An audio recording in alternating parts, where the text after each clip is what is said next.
नमस्कार, मैं हूं फरीद अली और आप देख रहे हैं हमारा खास शो दुनिया की खबर। सबसे पहले सुर्खियां। यूक्रेन पीस डील से बाहर हो सकता है अमेरिका। 90 दिन बाद भी रूस यूक्रेन में सहमति ना होने से नाराज, कहा दोनों देश उठाएं ठोस कदम। यमन में अमेरिका ने किए हवाई हमले, रास ईसा बंदरगाह पर 74 लोगों की मौत, 171 घायल। 15 साल बाद हुई बांग्लादेश पाकिस्तान की बैठक। बांग्लादेश बोला 1971 के नरसंहार पर माफी मांगे पाकिस्तान, हमारा 52,000 करोड़ टका बकाया भी दे। सेंट्रल अमेरिकी देश बेलीज में हवाई जहाज को हाईजैक करने की कोशिश, हाईजैकर ने चाकू से किया हमला तो लाइसेंसी हथियार से एक सहयात्री ने मारी गोली। इटली की पीएम जॉर्जिया मेलोनी से मिले डोनाल्ड ट्रंप, बोले यूरोपियन यूनियन के साथ ट्रेड डील 100% होगी, लेकिन इसकी कोई जल्दी नहीं।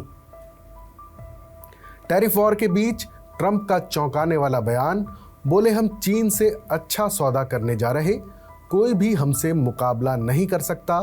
2 दिन पहले चीन पर लगाया था 245% टैरिफ। घाटे में चल रही अपनी सरकारी एयरलाइन PIA को बेचेगा पाकिस्तान, पिछले साल नहीं मिल पाए थे खरीदार। इटली के नेपल्स में केबल कार क्रैश, 2 ब्रिटिश और एक इजरायली टूरिस्ट समेत 4 लोगों की मौत, एक गंभीर रूप से घायल। पीएम मेलोनी ने जताया दुख। और अब आज की खास खबर। हथियार खरीदने वाले देशों को भारत अब सस्ते और लंबे समय तक के लिए कर्ज देने की पेशकश दे रहा है। इनमें वो देश भी शामिल हैं जो अब तक रूस से हथियार खरीदते रहे हैं। रूस के यूक्रेन जंग में फंसे होने की वजह से कई देश अब नए ऑप्शन ढूंढ रहे हैं, तो भारत इसका फायदा उठाने की कोशिश कर रहा है। न्यूज़ एजेंसी रॉयटर्स की एक रिपोर्ट में भी ये दावा किया गया है। यूक्रेन के बाद भारत दुनिया में सबसे ज़्यादा हथियार खरीदने वाला देश है। हालांकि पिछले कुछ सालों के दौरान सरकार हथियारों के निर्यात पर भी जोर दे रही है। इसके लिए भारत एक्सपोर्ट इंपोर्ट बैंक यानी एक्सिम बैंक के माध्यम से हथियार खरीदने के लिए कर्ज भी मुहैया करवा रहा है। 2 सरकारी अधिकारियों के हवाले से रॉयटर्स ने जानकारी दी है कि सरकार एक्सिम बैंक की मदद से हथियार खरीदने वाले देशों को कम ब्याज दरों पर और लंबे समय के लिए लोन मुहैया कराने के प्लान पर काम कर रही है। इसका फायदा उन देशों को मिलेगा जो राजनीतिक अस्थिरता या कम क्रेडिट रेटिंग की वजह से लंबे कर्ज नहीं उठा पाते हैं। इस प्लानिंग को आगे बढ़ाने के लिए भारत ने ब्राजील, अर्जेंटीना समेत 20 देशों में अपने डिप्लोमेट भेजे हैं। साथ ही एक्सिम बैंक के जरिए लोन देने का फैसला किया है। दरअसल भारत के ज्यादातर बैंक हथियारों की बिक्री के लिए लोन देने में आनाकानी करते हैं।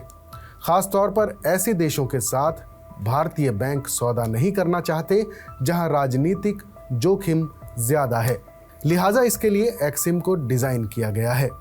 एक भारतीय राजनयिक के मुताबिक बैंकों की आनाकानी की वजह से भारत को लंबे समय तक अपने प्रतिद्वंदियों जैसे फ्रांस, तुर्की और चीन से पीछे होना पड़ा है, क्योंकि ये देश हथियार खरीदने के लिए भारी भरकम लोन भी देते हैं। लिहाजा भारत भी अब लोन देकर हथियार बेचने के बाजार में कदम रख रहा है। इसे लेकर जानकार मानते हैं कि भारत को रूस यूक्रेन जंग का भी फायदा मिल सकता है। फरवरी 2022 में रूस ने यूक्रेन पर हमला किया था। बीते 3 साल के दौरान इस जंग में अमेरिका और रूस दोनों ने अपने हर तरह के हथियार झोंक दिए हैं। ऐसे में इन दोनों देशों पर निर्भर अफ्रीका, दक्षिण अमेरिका और एशिया के देश हथियारों की आपूर्ति के लिए विकल्प तलाश कर रहे हैं।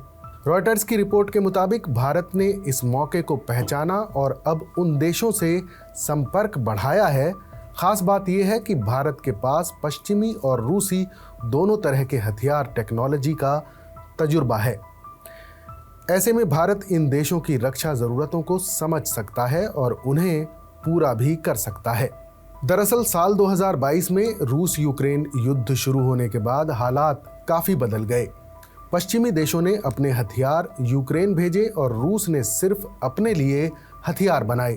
इससे उन देशों को दिक्कत हुई जो रूस और अमेरिका पर निर्भर थे। ऐसे में वो देश जो इन दोनों से हथियार खरीदते थे, उन्होंने भारत से संपर्क किया। खास बात यह भी है कि $3000 का तोप का गोला भारत सिर्फ $300 में बना रहा है। 2023-24 में भारत ने करीब 1,27,000 करोड़ रुपए के हथियार बनाए, जो 2020 की तुलना में 62% ज्यादा है। भारत ने 2029 तक रक्षा निर्यात को $6 बिलियन यानी करीब 50,000 करोड़ तक पहुंचाने का टारगेट रखा है। अभी भारत में बने 155 mm के तोप के गोले $300 से $400 में बन जाते हैं, जबकि यूरोप में यही गोला $3000 में बिकता है। रिपोर्ट के मुताबिक भारत में बनने वाली होवित्जर तोप 25 करोड़ रुपए में बेची गई, जबकि यूरोप में बनने वाली होवित्जर तोप की कीमत इससे 2 गुनी है।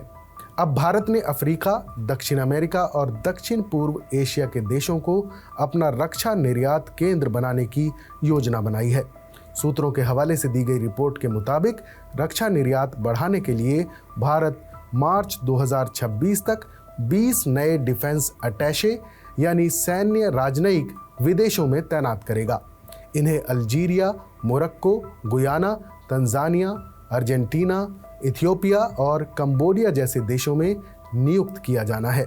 वहीं दूसरी तरफ भारत पश्चिमी देशों में तैनात सैन्य राजनयिकों की संख्या कम कर सकता है। इन्हें यहां से दूसरे देशों में तैनात किया जाएगा ताकि भारतीय हथियारों को बढ़ावा देने और मेजबान देशों की रक्षा जरूरतों का अध्ययन करने में आसानी हो। और अब बात एक प्लेन हाईजैक की, जिसे एक घायल यात्री की बहादुरी ने नाकाम कर दिया।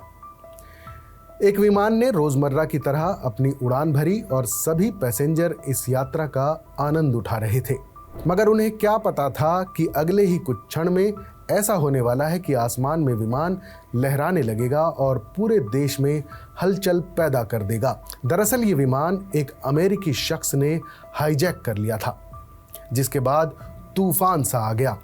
विमान में मौजूद सभी यात्रियों की सांसें अटक गईं और उन्हें अपनी जिंदगी का आखिरी दिन होने का एहसास होने लगा। लेकिन एक शख्स ने ऐसी बहादुरी दिखाई कि इमरजेंसी स्थिति को पार करते हुए विमान को सही सलामत लैंड करवा दिया। मामला सेंट्रल अमेरिकी देश बेलीज का है, जहां गुरुवार को एक विमान को हाईजैक करने की कोशिश नाकाम हो गई। अमेरिका के एक पूर्व सैनिक ने इस घटना को अंजाम दिया। उसने चाकू के दम पर एक छोटे यात्री विमान को हाईजैक करने की कोशिश की, जिसमें 3 यात्री घायल हो गए। बेलीज पुलिस के मुताबिक हाईजैकर को एक लाइसेंसी हथियार वाले पैसेंजर ने गोली मारकर ढेर कर दिया। हाईजैकर की पहचान एक पूर्व अमेरिकी सैनिक अकीनीला टेलर के तौर पर हुई है, जिसकी उम्र 49 साल बताई जा रही है, जिसने ट्रॉपिक एयर बेलीज के एक विमान को हाईजैक किया, जिसमें 14 यात्री और 2 क्रू मेंबर सवार थे। बेलीज के पुलिस कमिश्नर चेस्टर विलियम्स ने कहा कि टेलर ने सैन पेड्रो जा रहे इस विमान में चाकू से हमला किया, जिसमें 2 पैसेंजर और 1 पायलट घायल हो गए। अधिकारियों ने इस मामले की जानकारी देते हुए बताया कि पूर्व अमेरिकी सैनिक ने 2 यात्रियों और 1 पायलट पर चाकू से हमला किया। ये तीनों बुरी तरह से घायल हो गए। इसी बीच चाकू लगने से घायल फ्लाइट के एक मुसाफिर ने हमलावर को गोली मार दी। इसके बाद विमान को सुरक्षित तरीके से लैंड करवाया गया। इस ट्रॉपिक एयर के विमान में 14 यात्री और 2 चालक दल के सदस्य मौजूद थे।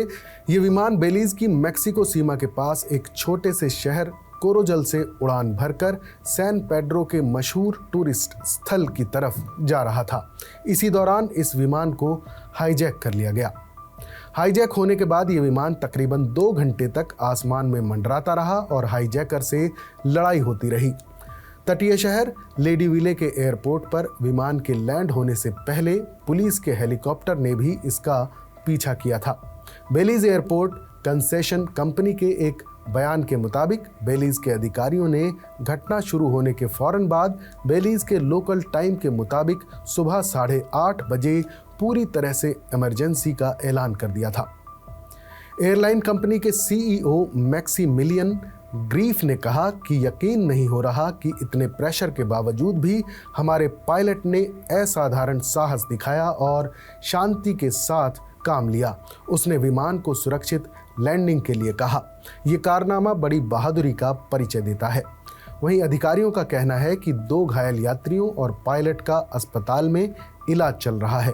अमेरिकी विदेश विभाग के प्रवक्ता टैमी ब्रूस ने वॉशिंगटन में कहा कि अधिकारी अभी भी इस घटना के बारे में जानकारी जुटा रहे हैं। हालांकि फिलहाल अमेरिकी अधिकारी बेलीज पुलिस कमिश्नर चेस्टर विलियम्स के इस दावे की पुष्टि नहीं कर सके कि टेलर एक पूर्व सैनिक था। विलियम्स का कहना है कि चाकू से घायल यात्रियों में से एक ने टेलर पर गोली चलाई, जो मारा गया। यात्री के पास बंदूक रखने का लाइसेंस था और बाद में उसने अपना हथियार पुलिस को सौंप दिया। इस यात्री की पीठ में भी चाकू घोंपा गया, जिससे उसके फेफड़े में छेद हो गया। उसकी हालत अभी काफी गंभीर बनी हुई है। हमारे इस खास शो पर अपनी राय हमें जरूर बताइएगा। बाकी देश और दुनिया की तमाम बड़ी खबरों के लिए देखते रहिए TV9 डिजिटल।